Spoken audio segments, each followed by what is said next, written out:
Hey guys,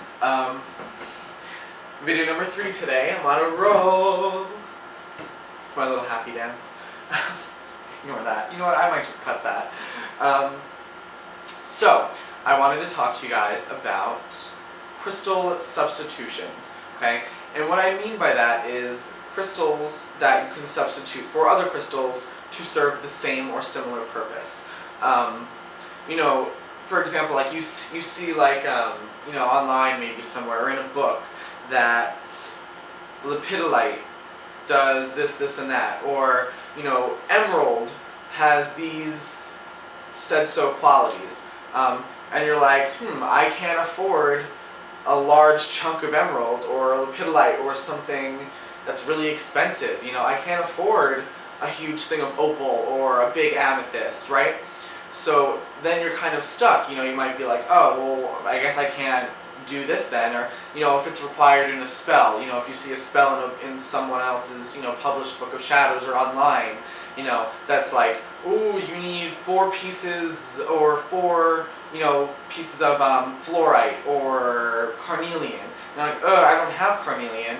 There are substitutes that are alternative crystals that you can use to bring you that same purpose. And I've always tried to do that because obviously, again, I always say this all the time, although I love crystals and I know lots about crystals, even crystals that I don't currently own, I can't afford to buy large pieces of some crystals or even small pieces of certain crystals just because of their rarity or, and thus so their price. So this is always something that I looked into, was substitutes for certain crystals for their properties. And recently, about a month or 2 ago, I got this great book. It's Scott Cunningham's Crystal Gem and Metal Magic. If anyone here is into crystals and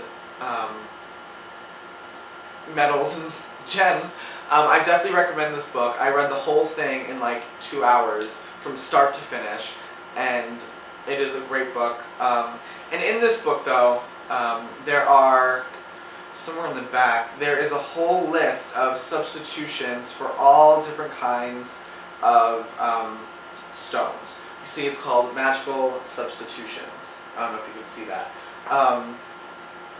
I'll read what it says. This is a list of some magical substitutions for stones which you may not have on hand when you need them. Other substitutions are just as effective, and these are some suggestions for the major stones. So, for example, say you don't have, you know, I can never say amazonite or amazonite, okay? For example, I don't have amazonite. You can use aventurine. Aventurine and amazonite have very similar properties, okay? If you don't have, you know, let's see, chrysocolla, you can use turquoise. If you don't have coral, you can use carnelian or red jasper. You know, if you don't have emerald, right, because emerald's kind of a more expensive stone, you can use aquamarine, green tourmaline, or peridot. If you don't have diamonds, because obviously not everyone has diamonds, you can use a Herkimer diamond, which is actually a member of the quartz family, so it's definitely not nearly as expensive as regular diamonds. And if you live in the New York State area, there actually is a Herkimer diamond mining area where you can go and, you know, kind of mine for your own Herkimer diamonds. Somewhere upstate New York, in the town of Herkimer, I believe, which is where they were discovered. Little FYI. And you can use zircon. Okay? If you don't have lapis lazuli, you can use sodalite. Sodalite's very common. Rubies can be substituted with red tourmaline or garnet. Sapphires, you can use amethyst, blue tourmaline. You know, staurolite, cross stones, you know. There's so many different substitutions. And, you know, he also notes, you know, Scott Cunningham also notes that, you know, crystals like opal, which have rainbow qualities to them, or, you know, appear to have rainbow in them, you can charge them with almost any type of magical purpose because they have all different kinds of colors in them through the use of visualization, okay? But yeah, this book is a great book. I definitely recommend it. You know, it goes through lots of different types of stones, and it tells you what type of energy they are, whether it's receptive or projective.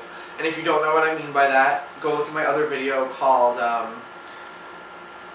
energies, goddesses, gods, oh my. I talk about it briefly in there. He also lists deities or deities that are associated with that stone, if there are any, associated metals, powers of the stone. Sometimes it's magical or ritual lore, and of course its magical uses. It's a great book, and before he even does that, it also talks about, he gives you some spells you can use with stones, power of stones in jewelry, powers of shapes, divination with stones, how to cleanse and charge and worship, not worship, but make stone altars, all these different kinds of things. It's a great book. Again, it's Scott Cunningham's Encyclopedia of Crystals, Gem, and Metal Magic. But yeah, so those are some crystal substitutions. If there's any crystal that you do not have, or there's a crystal you do have, you want to know what it can be substituted for, ask me in my inbox, that direction I believe actually, or in the comments below, and I will definitely be glad to answer your questions.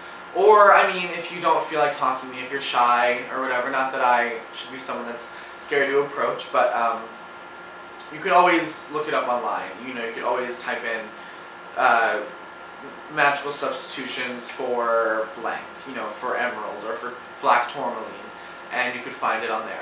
I hope this is very helpful, guys, and until next time, love and light, and you guys are the bomb.